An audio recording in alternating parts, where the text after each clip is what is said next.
చంద్రబాబు నాయుడు గారి సర్కారు మీద, వాళ్ళ వ్యవహార శైలి మీద ప్రజలు ఎంత అసంతృప్తిగా ఉన్నారో కొన్ని నెటిజన్ల పోస్టులు, మరీ ముఖ్యంగా రాజకీయాలతో సంబంధం లేని కొందరు నెటిజన్ల పోస్టులు చూసినా కూడా, వాళ్ళ అభిప్రాయాన్ని చూసినా కూడా అర్థమవుతుంది.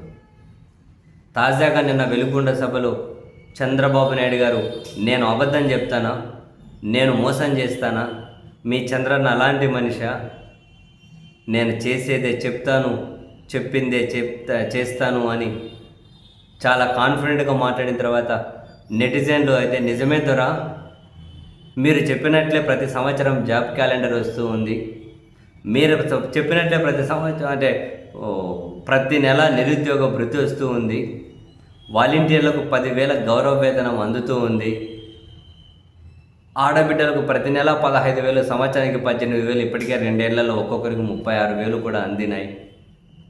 మీరు చెప్పిందే చేస్తారు, చేసిందే చెప్తారు, మీరు చాలా నిజాయితీ పరులు త్వరా అని చెప్పి కొందరు నిరుద్యోగుల, కొందరు పౌరుల అకౌంట్ల మీద ఇటువంటి కామెంట్లు, పోస్టులు కనిపిస్తూ ఉన్నాయి. అంటే వాళ్ళ అసంతృప్తి ఏ స్థాయిలో ఉందో చూడండి. మరో నెటిజన్ మరో post, what a golden era for Andhra Pradesh అట. What a golden era for Andhra Pradesh. The CM is busy with PR events. The CM is busy with PR events. The deputy CM is busy with his film shootings.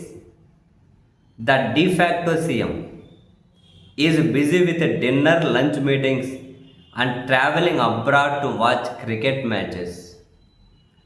Ministers and MLAs are busy playing games. So where is governance in Andhra Pradesh? And this is what you call Prajapalana and Manchi Prabhutvam, guys?